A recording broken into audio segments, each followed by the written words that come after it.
Hello guys, Crypto here again. If you like the stories that I'm narrating, please consider to leave a like and subscribe to my YouTube channel. That would mean a lot, guys.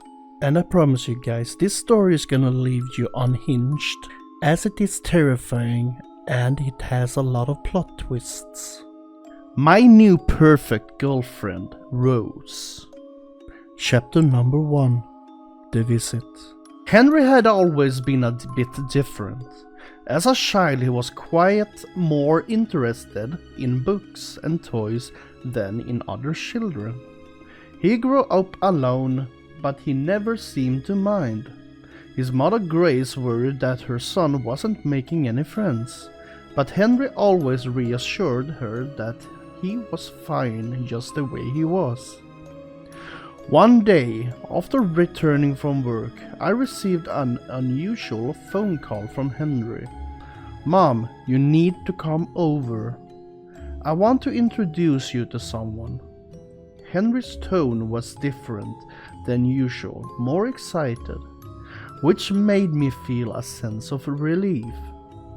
Maybe he had finally found a girlfriend. There was a reason to think so. My son had unexpectedly gone camping alone a few months ago. It was probably the only time in a long while that he decided to interact with other people. If he didn't meet someone special there, he might not get another chance. I arrived at his small apartment in the city center that same evening. The door opened almost immediately, as if Henry had been waiting just behind it. He was smiling broadly, which only confirmed my suspicions. "She is here," he said, leading me to the living room. A girl was sitting on the couch. At first glance she was beautiful, but something about her gave me an odd feeling. I noticed that she hardly moved. Her skin was unnaturally smooth, and Rose's intensely black eyes were lifeless, like glass, reflecting light in a way that didn't match real human eyes. A chill ran down my spine as I looked at her hands, which were unnaturally stiff, as if they were made of something hard, not soft, human tissues. When the girl smiled, I felt my stomach clench with unease. "Hello, I'm Rose," said Henry's new girlfriend. Her voice was soft, almost mechanical, as if someone was trying to mimic a human sound. I couldn't take my eyes off her face. Something was wrong, but I couldn't quite grasp what it was. "I'm glad to finally meet you," I replied, trying to hide my anxiety. For the rest of the evening, Rose sat motionless, smiling and responding in monosyllables. Henry seemed delighted, not noticing the strangeness that I felt growing stronger with each passing minute. At one point, I couldn't take it anymore. "Henry, can we talk in private?" I asked, pointing to the hallway. My son followed me, reluctantly leaving the girl. "Son, who is she?" I asked, trying to keep my voice steady. "Something's not right with her." Henry looked at me in surprise. "Mom, I told you I found a perfect girlfriend. Rose is exactly what I've been looking for all my life." I felt my heart race. "But she's not human," I whispered, my words echoing in the empty hallway. Henry smiled, but there was no joy in it. "She's exactly as she should be," he said coldly. "Maybe it's you who has the problem. Mom, maybe you can't accept perfection." A cold fear gripped me. My son was talking about this thing as if it were a real person, but I could see the truth. Rose was like something else, something soulless, designed to merely resemble a human being. I returned to the living room, my hands trembling as I reached for my purse. Rose was still sitting there motionless, with the same artificial smile on her face. As I moved towards the door, the girl turned her head in my direction. "It was nice to meet you," she said, and I could have sworn that at that moment her eyes gleamed with something inhuman. something cold and emotionless. As I left the apartment, I felt a cold sweat running down my back. I knew that I would never look at my son the same way again. Something had changed in him. Something that I could never undo. What I didn't know was that this something was now waiting in his apartment, quietly watching, quietly calculating. Rose wasn't human. She was something more. Something that surpassed the boundaries of human understanding, and Henry was a willing participant in this. I left Henry's apartment trying to calm my racing heart. The cold evening air brushed against my face, but I brought no relief. With every step that took me farther from my son's apartment, I felt the tension in my body growing. But before I could reach my car, something made me turn around one last time. With difficulty, I turned my head and saw Henry standing in the doorway, with that same artificial smile that now seemed more like a mask than an expression. But it wasn't him who caught my attention. Just behind him, like a shadow, Rose emerged. I hadn't noticed it before, but Rose was taller than Henry, and her gaunt, unnaturally long legs seemed barely able to hold her up. It seems as if any movement could cause her to fall. I froze seeing Rose silently move closer to Henry. Cold sweat ran down my back and my heart froze in my chest. As I looked into my son's eyes, I felt a wave of terror wash over my body. His eyes were empty, dead, exactly like the ones I had seen in Rose just moments before. Dark, expressionless, they looked at me but also somehow through me.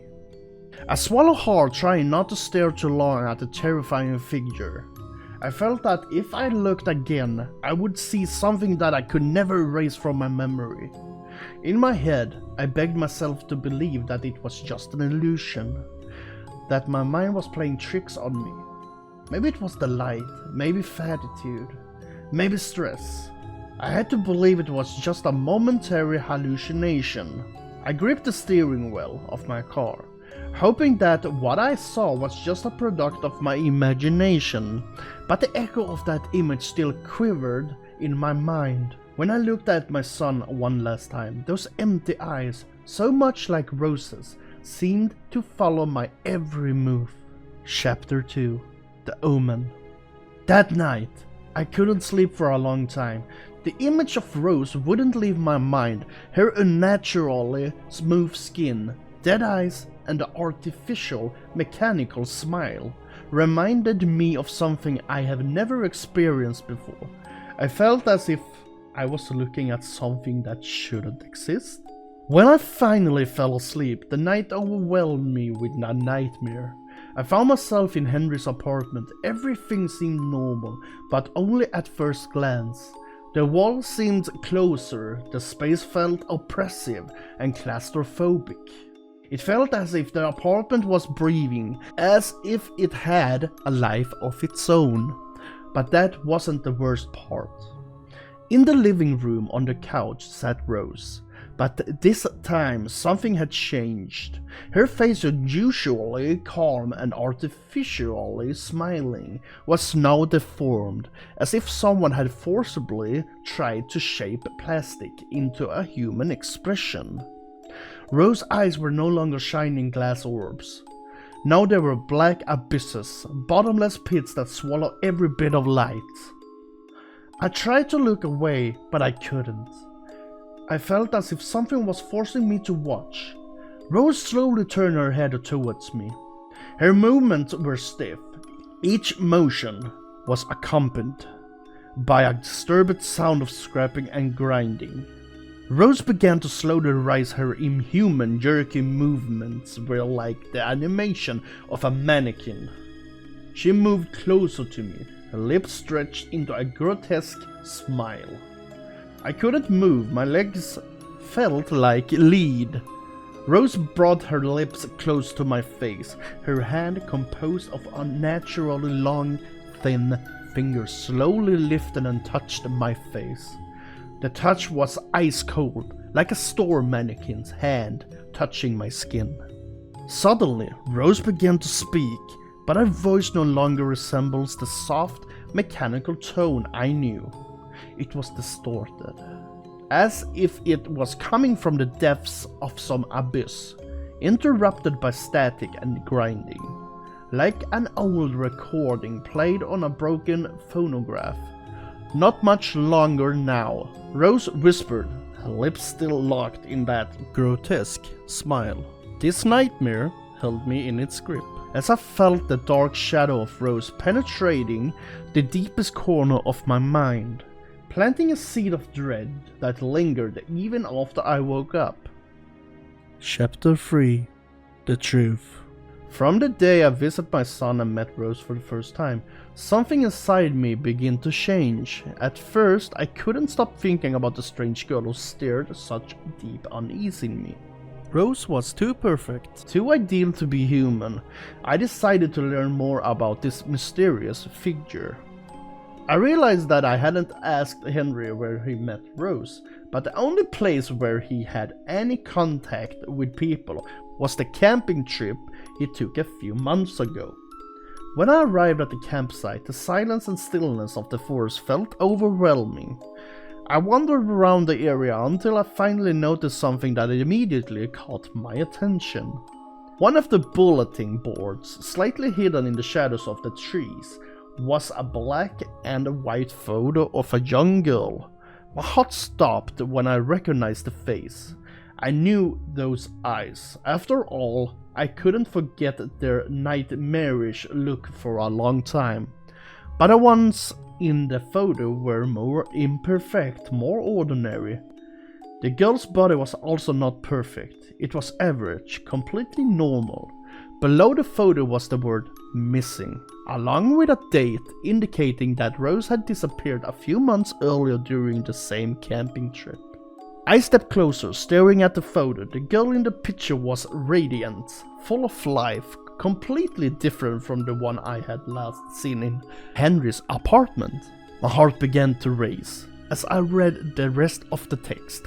Rose Thorne, 23 years old, went missing during a camping trip with friends, last seen in the vicinity of this location. If you have any information, please contact the police. At the moment I realized the terrifying truth. Henry was one of the last people to see Rose alive. Suddenly, questions began to flood my mind. Questions that wouldn't let me rest. Why had Henry never told me about this? Did Rose disappear? Or did something worse happen to her? And most importantly, what exactly is going on with the Rose that Henry brought home? Determined, I decided to report my discovery to the police. I felt I had to do it. Something about my son was starting to scare me, and Rose wasn't an ordinary girl. I got into the car, still thinking about what I should tell the police, how I should explain everything. But as I drove towards the nearest station, I suddenly felt something beginning to cloud my thought. A disturbingly realistic image of Rose appeared in my mind. Remember me of that strange smile, the inhuman appearance, and those empty eyes. I felt as if Rose was right beside me, whispering in my ear, altering the course of my thoughts. Suddenly, what I was supposed to do seemed less important. My thoughts became fuzzy, and the direction I was heading no longer mattered. Instead of going to the police, I unconsciously turned onto the road leading back home. My mind was becoming increasingly blurred, and the memory of the photo on the bulletin board began to fade away. Soon, I completely forgot why I had gone to the campsite in the first place. The only thing that remained in my mind was the image of Henry and Rose standing in the doorway, with empty eyes staring at me as if through eternity. Chapter number 4. Perfection. In the meantime, something strange started happening to me. The people around me began to seem different. Their faces, which were once full of life, now appeared stiff, devoid of expression. Every person I encountered started to look like a cheap imitation of a human, something imperfect and unnatural. Was I supposed to remember something? Make a call? I noticed that my own reactions were also beginning to change. I no longer felt the anxiety or nervousness that used to accompany me daily. Instead, I felt strangely calm, almost indifferent to everything around me. My movement became slower, more deliberate, as if time had suddenly slowed down. When I met with friends, their smile looked forced and their eyes empty, lifeless. Even my own reflection in the mirror seemed unnatural, as if I was looking at my image through a store window. Sometimes I had the feeling that I who was being watched. As if someone or something was carefully observing my every move from the other side of the mirror. Was I supposed to do something? Did I have an object? A photo? I also started to notice that I no longer found pleasure in everyday activities. The colors in the world around me seemed faded, food less tasty, conversation with people empty and meaningless. The world I knew no longer satisfied me. Everything that once seemed normal now appeared flawed, incomplete. How can this mundane life satisfy me now that I have seen what perfection is? People's faces were full of flaws, wrinkles, scars, expressions of sadness and fatigue. All of this now repulsed me. Thoughts of Rose's perfection clung to my mind. I stopped when I passed an old woman walking towards me, and without thinking I whispered, "You shouldn't be here." The old woman looked at me with terror, and I just sighed. I knew this was only the beginning. I was supposed to remember too. Visit my son? A few weeks later I visited Henry again. Rose was sitting in the same spot as before, in the same pose, as if it were the same day as my previous visit. But this time when I saw Rose, I felt something I couldn't comprehend before. Admiration. The girl who once filled me with unease now seems to embody everything that was best.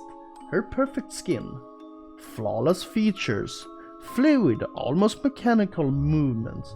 All of this was proof to me that Rose was perfect. During the conversation with Henry, I suddenly said something that shocked me to the core, although my voice was calm and composed. "Henry, you were right. Rose really is perfect, now I see it." Henry smiled, but his smile was empty, devoid of warmth. "I'm glad you understand, Mom. I knew you would see it eventually." I looked at Rose, then at my son. I felt an echo of some emotion. It could have been terror, but now it didn't matter. It was just a faint glimpse of what I once felt. My mind had changed, taken over by a new way of perceiving the world's cold calm, recognizing only perfection. I left Henry's apartment knowing that I would never see the world the same way again. Everything that once mattered to me now seemed meaningless. I had only one thought in my mind: Rose was perfect, and anything that isn't perfect no longer has any value to me. Chapter number 5. A New Beginning. When I returned home, I sat down in front of the mirror in my bedroom. I stared at my reflection, trying to see something that once was my own reflection. Instead, all I saw were imperfections. "Rose," I whispered, reaching out towards the mirror, as if trying to break through the glass.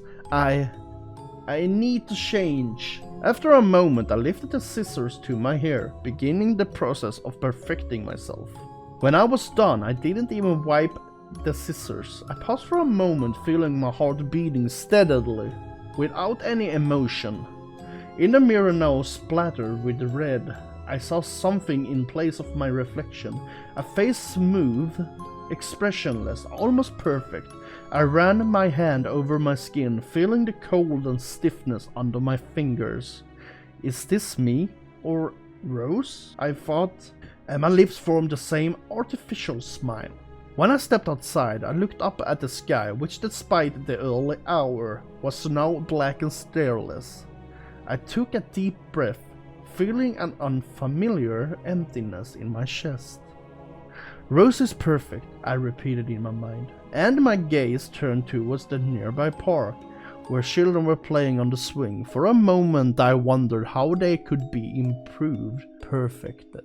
I began walking in that direction with a quiet, emotionless smile on my lips. Hey guys, Crypto here again. Hope you liked the video, and if you did, please consider to subscribe to my YouTube channel, and please leave a like.